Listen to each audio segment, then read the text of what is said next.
सप्रेम साहिब बंदगी। प्रातः स्मरणीय, वंदनीय गुरुचरणों में सप्रेम साहिब बंदगी।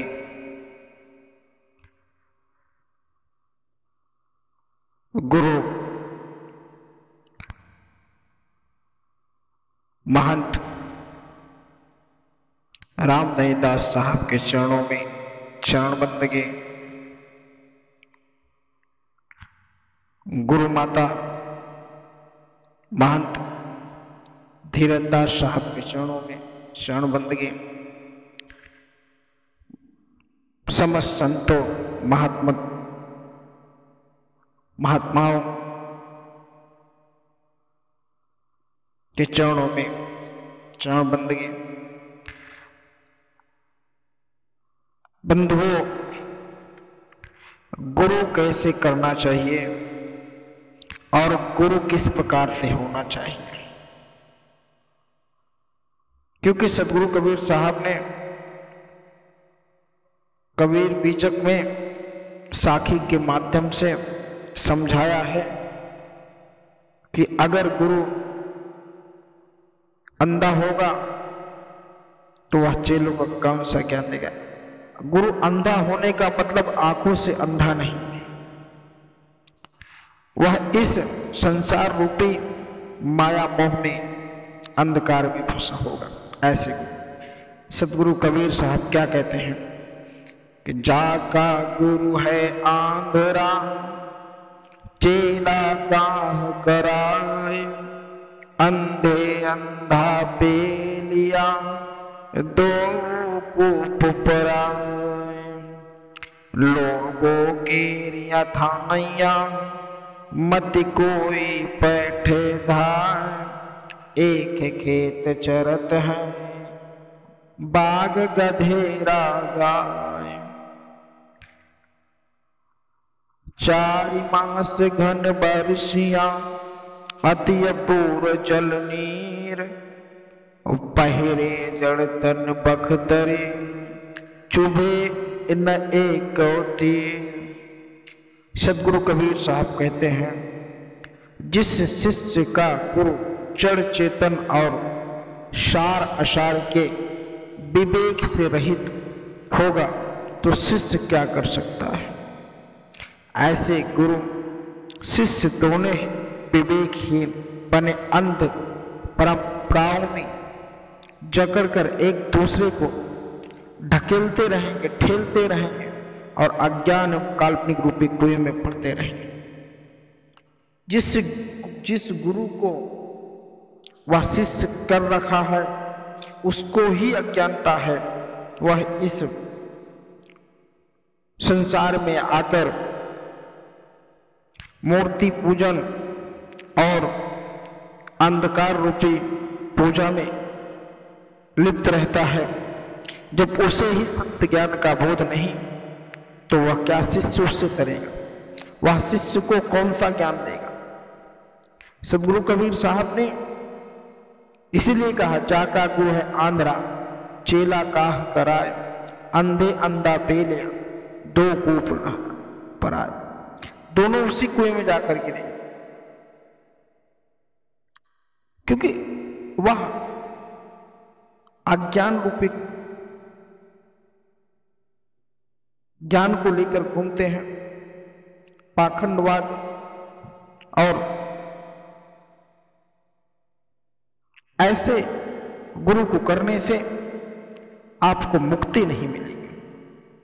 सदगुरु कबीर साहब कहते हैं, जहां निर्णय ही नहीं है ऐसे स्थान को किसी सत्य इच्छिक जिज्ञासु का जाना उचित नहीं है, क्योंकि वहां तो भीड़ में बाघ गधा गाय सब एक साथ रहते हैं, यानी सारा ध्यान 22.5 पसेरी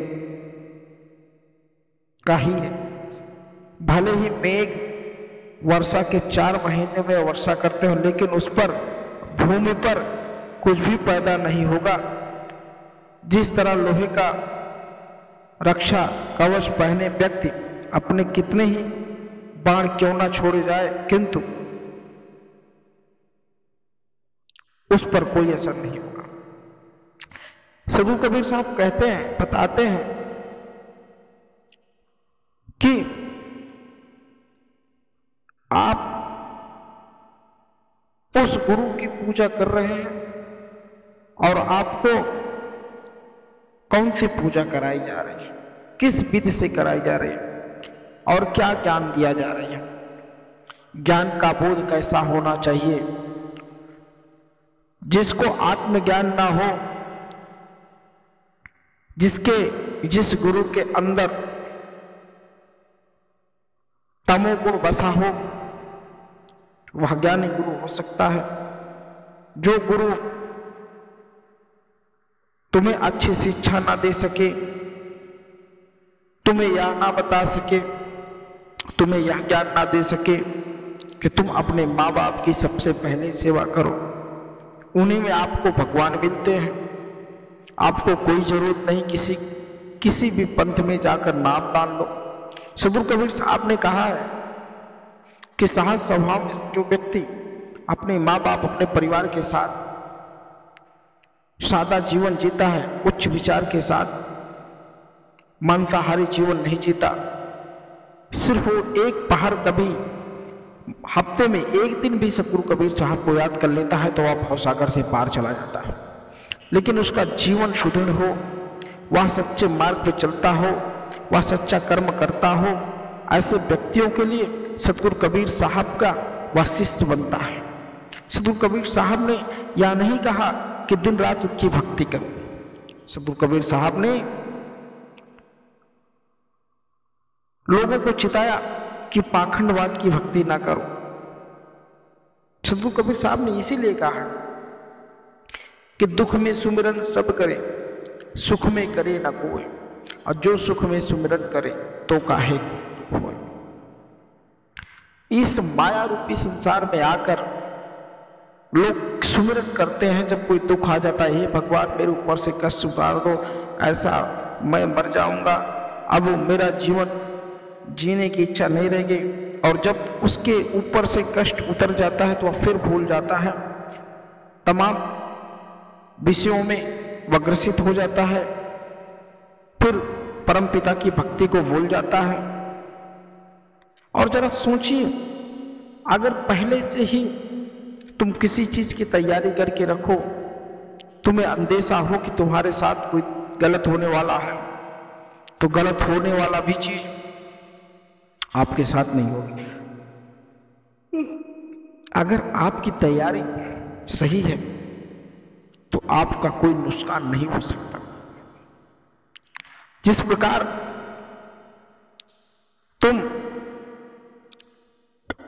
घर के छप्पर पर ढंग से उसकी छावनी ना बनाओ तो बरसात जब होगी तो क्या बारिश के पानी से तुम भीगने से बचोगे? ईश्वर तुम्हें नहीं बचाएगा क्योंकि तुमने कोई युक्ति नहीं की। अगर तुमने छप्पर को सही बनाया हो तो आराम से ठाठ से उस पर रह सकते हो। धूप हो, वर्षा हो, ठंडी हो, गर्मी हो, कोई भी ऋतु हो, आपको कोई समस्या नहीं होगी। उसी प्रकार जब तक तुम ज्ञान रूपी उस कवच को नहीं पहनोगे तब तक कोई भी व्यक्ति तुम्हें तीर मार के चला जाएगा। लेकिन ज्ञान रूपी लोहे का कवच मतलब अर्थात ज्ञान रूपी कवच को जब तुम पहनोगे, अपने शरीर में धारण करोगे, तो यह काल रूपी, यह काल निरंजन तुम्हारा कुछ नहीं कर पाएगा। क्योंकि सदगुरु कबीर साहब को देखकर काल निरंजन कोसों दूर भागता है। और उसने कहा भी है कि मैं सभी को परेशान करूंगा, लेकिन जो तुम्हारे शिष्य होंगे, जो तुम्हारी निष्ठा से भक्ति करते होंगे, मैं उनको कभी हाथ नहीं लगाऊंगा। और सदगुरु कबीर साहब की भक्ति करने वाले जितने भी शिष्य होते हैं, वह उनको सतलोक का सिर पर चढ़ के जाते हैं काल निरंजन पर। आगे सदगुरु कबीर साहब कहते हैं, क्योंकि भले ही मेघ वर्षा के 4 महीनों में वर्षा करते हैं, लेकिन उस पर भूमि में कुछ भी पैदा नहीं होगा। जिस तरह लोहे का रक्षक कवच पहने व्यक्ति पर कितने ही बाण क्यों न छोड़े जाए, किंतु उस पर कोई असर नहीं होगा, वैसे ही जड़ता का कवच धारण किए अज्ञानी मनुष्य पर ज्ञान के एक भी बात कोई असर नहीं होगा, चाहे वो उसके समक्ष ज्ञान रूपी बाणों की प्रसाद क्यों ही न किया। तो यहाँ तात्पर्य यह होता है कि 2 तरह के आपने धारण कर लिए। एक होता है कि अगर अज्ञान रूपी बाण अज्ञान रूपी आपने कवच को ठान कर लिया, तो कोई कितना भी आपको ज्ञान देना चाहेगा, आपके शरीर के अंदर ज्ञान रूपी तीर नहीं लगेगा, क्योंकि तुम्हारे अंदर निगेटिव सोच है। अगर आपके अंदर निगेटिव थिंक है, तब आपको क्या इस तरीके से, किसी भी तरीके से ज्ञान दिया जा सकता है? जब तुम ज्ञान लेना ही नहीं चाहोगे, तो कोई तुम्हें ज्ञान नहीं दे सकता। जब तुम इच्छुक होगे, तुम्हारे मन की शक्ति जगनी चाहिए, तुम्हारे अंतर आत्मा से आवाज आनी चाहिए, तब जाके आपको कुछ मिलता है।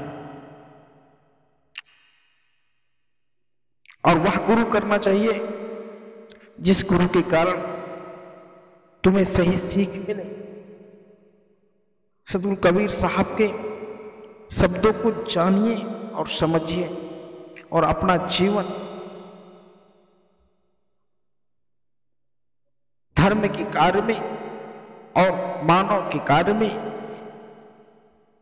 उनकी रक्षा के हेतु सादा जीवन और शाकाहारी बने, क्योंकि शाकाहारी ही मनुष्य जीवन का मूल मंत्र है। मांसाहारी जीवन जीने वाले समस्त मनुष्य पशु से भी बदतर हैं, वह राक्षस योनि के कहलाए जाते हैं, क्योंकि मनुष्य के लिए हाड़ मांस नहीं बना है, वह कुछ जंतुओं और राक्षसों के लिए बना है। राक्षसी भोजन है या अगर आप इंसान, आप मनुष्य हो, मानव धर्म को मानते हो, तो आज से ही मांस मदिरे का सेवन बंद करें, जिस कारण समाज में आपको और आपके परिवार को उस दृष्टि से कोई देखे ना, और आपका परिवार भी आगे बढ़ेगा। जब मांस मदिरे का सेवन नहीं करोगे, 2 पैसे बचेंगे। जब 2 पैसे बचेंगे तो घर में शांति और सुख की प्राप्ति होती है। इसलिए बंधुओं, शाकाहारी जीवन बिताएं, हरी साग सब्जियां खाएं, फल फूल खाएं, लेकिन अपने जीवन को राक्षसी जीवन बनाने का काम ना करें। आप रावण को तो एक दिन मारते हो, लेकिन आप लोग रावण बनके पूरे 365 दिन में एक दिन छोड़ के 364 दिन रावण जैसे ही बर्ताव करते हैं। वह रावण ब्राह्मण कुल में पैदा होकर भी अपने कर्मों के कारण वह राक्षसी कहलाया। इसलिए बंधुओं, अपने कर्म को सही करो और सादा और शाकाहारी जीवन बिताओ और गुरुजनों का आशीर्वाद लो, और गुरु ऐसा करो जो तुम्हें भवसागर से पार उतार दे। अंधे गुरु के पास मत जाइए जिसको ज्ञान ही ना हो, जिससे ज्ञान की प्राप्ति ही ना हो। वह भोजन से तुम्हें कैसे पार उतारेगा? तुम्हें पाखंडवाद और मूर्ति पूजा में तुम्हें लगाकर फंसा कर रखे, ऐसे गुरु के करने से तुम्हें मुक्ति नहीं मिलेगी। तुम्हें मुक्ति मिलेगी तो तुम्हारी अंतर आत्मा की शक्ति से, तुम्हारे अंतर आत्मा की बोझ से। वह सिर्फ सदगुरु कबीर साहब के शरण में आकर ही मुक्ति मिलती है। सदगुरु कबीर साहब को शरण में जो आया उसे मुक्ति मिली। सप्रेम साहेब बंदगी।